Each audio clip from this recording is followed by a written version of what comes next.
चरखाव block हमारा वाकई मजबूत था। अक्षय भाई यहां बैठा, ये भी उस समय चरखाव ब्लॉक में मैं काम किया। लेकिन बगरा ब्लॉक में मैं अकेला विजय कश्यप के साथ, सब कार्यकर्ताओं के आशीर्वाद से पूरे जनपद में 6 की 6 सीटों में सबसे ज्यादा अगर कहीं वोट मिली तो उस समय चरखावल विधानसभा वोट मिली थी और नंबर 2 पर रही थी सदर विधानसभा। आपको शायद 42,000 वोट मिली थी विधायक जी उस समय, संसद जी 44 और विजय कश्यप को 48,000 वोट। शायद वो राजनीति का मेरी टर्निंग पॉइंट था, क्योंकि मेरे याद है मैं अकेला था उस समय जिसे टिकट नहीं मिला, जिसने चुनाव लड़वाया। बाकी सबने सबकी बारात चढ़ाई थी, मेरे अच्छी तरह याद है। 2012 में जिसे टिकट नहीं मिला उसमें दूसरे की बारात चढ़ाई।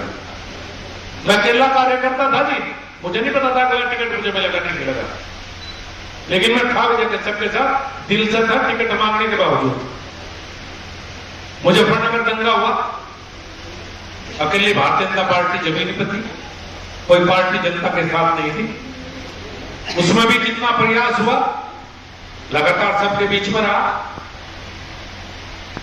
और गांव तक जाकर संघर्ष करने का काम मैंने किया। जो दंगा पीड़ित गांव है आप उन पर पूछ सकते हैं कि कौन तुम्हारे साथ था, चाहे पुलिस से लड़ने की बात हो, चाहे गिरफ्तारी रुकवाने की बात हो या कहीं भी उत्पीड़न हो, सबसे आगे हमेशा रहा। पार्टी का आशीर्वाद मिला, 2014 में टिकट मिला, आप सबने आशीर्वाद दिया, बड़ी जीत हुई। उससे पहले एक बात बताना भूल गया, मैं मुजफ्फरनगर वापस काम करने के लिए आया था। मैं बिजनेस करना, पहले मैं विदेश चला गया, कनाडा रहा, अमेरिका रहा, फिर अपना याद आ गया वापस आना है। मैं बिजनेस करता था, मैं मुजफ्फरनगर बिजनेस के लिए वापस आया। उस समय के जो वर्तमान सांसद थे उस समय 2009-10-11, उनका एक उसूल था कि मुजफ्फरनगर में कोई बिजनेस करेगा तो उन्हें परसेंटेज देनी पड़ेगी। एक नेक्सस था नेताओं का, वही उत्पीड़न मेरे साथ शुरू हुआ, मेरे और मेरे साथियों के साथ। हिस्सा दो भाई, बिना हिस्से के तो इस जनपद में कोई काम कर नहीं सकता। मैंने सोचा मैं बड़ी खतरनाक बात है, क्या करें इस मामले में। सरकार दूसरे दलों की थी, भारतीय जनता पार्टी में कोई ऐसा नेता था नहीं जिसे कहते कि आके चल भाई। मैंने और उस पार्टी के नेता ढूंढने शुरू करे, अपने समाज के ढूंढे, सबसे पहला आदमी मैंने भी ढूंढे भाई। वे उससे बड़े चोर निकले, फोन करवाने के लिए पैसे ले जाते थे।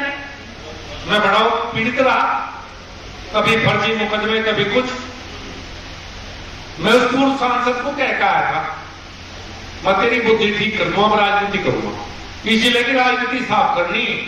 जो तुम यहाँ व्यापारी, इंडस्ट्रिस्ट और सबका उत्पीड़न करते हो, जो उत्पीड़न ही बंद करा, तुम्हारी बुद्धि ठीक करते हैं।